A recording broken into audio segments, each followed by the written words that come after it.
Hey everyone, welcome back to our channel.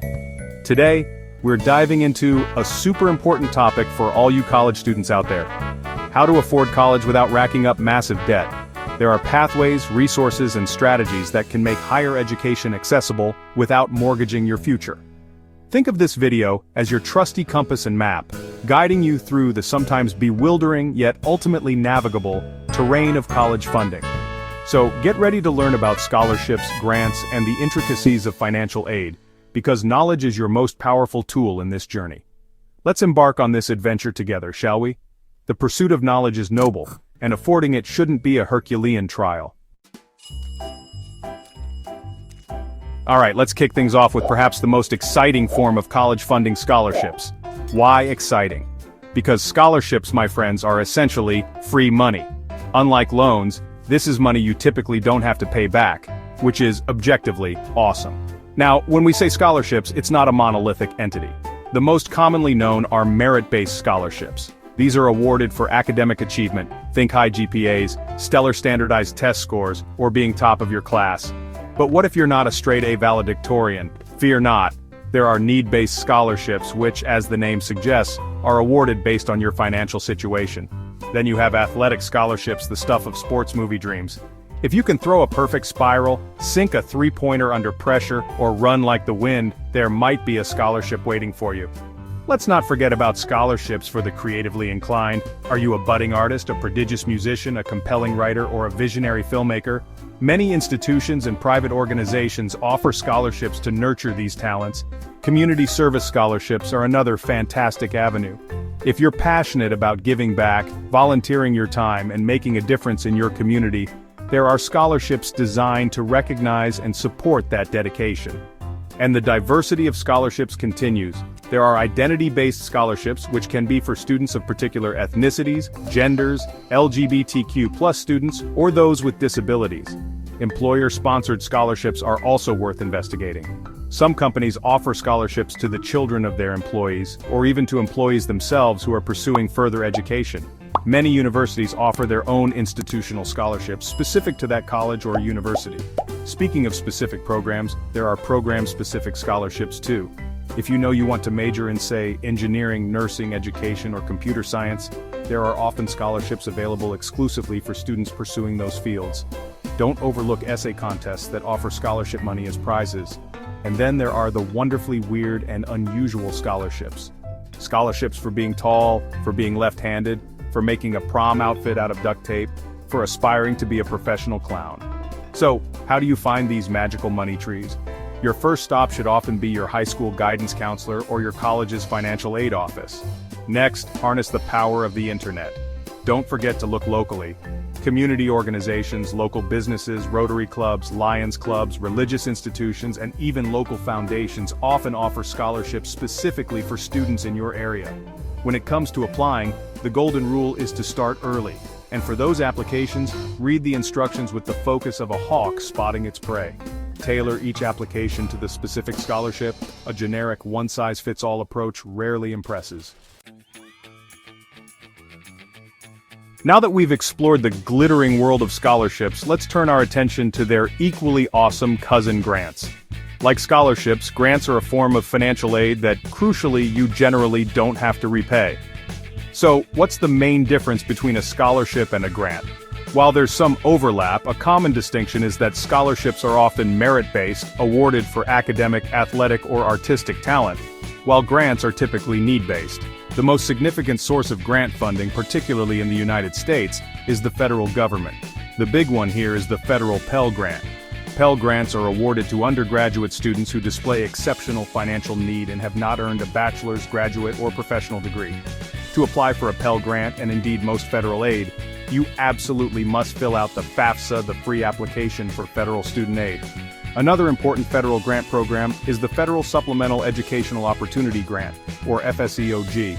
Like Pell Grants, FSEOGs are for undergraduate students with exceptional financial need. Beyond the federal government, state governments also offer their own grant programs. These vary significantly from state to state. Colleges and universities themselves are another major source of grant aid, often called institutional grants.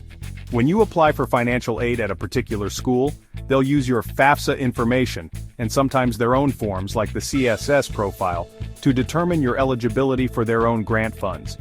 Finally, there are grants available from private and nonprofit organizations. The beauty of grants, much like scholarships, is that they reduce the amount of money you need to borrow.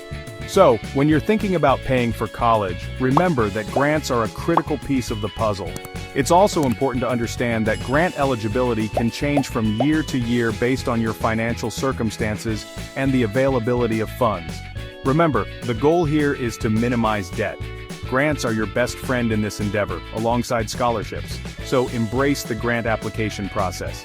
The effort you put into understanding and applying for grants now can pay enormous dividends, not just in dollars saved, but in peace of mind for years to come. We've talked scholarships, we've talked grants, and now it's time to tackle the overarching system that often governs access to both. Plus a few other things. The financial aid process, with a special focus on its cornerstone, the FAFSA. The free application for federal student aid, or FAFSA, is your master key to unlocking most federal financial aid, including Pell Grants, FSEOG, Federal Work Study, and federal student loans.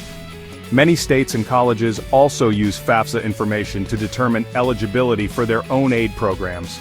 To fill out the FAFSA, you'll need some key pieces of information: your social security number and your parents' if you're a dependent student, driver's license number if you have one, federal income tax returns, yours and your parents', records of untaxed income, like child support received, and information on cash, savings and checking account balances, investments, and other assets. One of the most important things about the FAFSA is the deadline. There's a federal deadline, but many states and colleges have their own, much earlier deadlines for their specific aid programs. The FAFSA typically opens on October 1st each year for the academic year. A common mistake is thinking you or your family makes too much money to qualify for aid, so why bother filling out the FAFSA? This is a huge misconception. After you submit your FAFSA, you'll receive a FAFSA submission summary, previously called the Student Aid Report or SAR. This document summarizes the information you provided and, most importantly, will show your calculated SAI. Review it carefully for any errors. Now let's talk about that Student Aid Index, SAI. A lower SAI generally means more eligibility for need-based aid. This brings us to the Financial Aid Award Letter. Once you've been accepted to a college and they've received your FAFSA information, they'll send you an award letter, sometimes called a financial aid package. This letter outlines all the financial aid the school is offering you. It's crucial to read these award letters very carefully. What if the financial aid package isn't enough? You can, and sometimes should, appeal your financial aid award. Let's briefly touch on Federal Work Study. This is a program that provides part-time jobs for undergraduate and graduate students with financial need, allowing them to earn money to help pay education expenses. Now about student loans. While this video is about massive debt, sometimes federal student loans are a necessary component to bridge a small gap after all other aid is exhausted. Other resources to consider include tuition payment plans offered by many colleges. The financial aid process can feel like a full-time job sometimes, but the effort you invest here is an investment in your future. Ultimately, understanding financial aid is about empowerment. It's about taking control of your educational journey and making informed decisions that will set you up for success, not just academically, but financially as well. Thanks for watching. If you found this video helpful, don't forget to like, subscribe, and hit the bell icon for more tips on navigating college life. Drop a comment below if you have any questions or topics you'd like us to cover next. See you in the next video. Remember, tackling college costs is a marathon, not a sprint. But with the right information, persistence, and a proactive approach, you can cross that finish line with your financial well-being intact. Keep learning, keep striving, and know that the effort you put in now to secure an affordable education will pay dividends for the rest of your life. You've got this.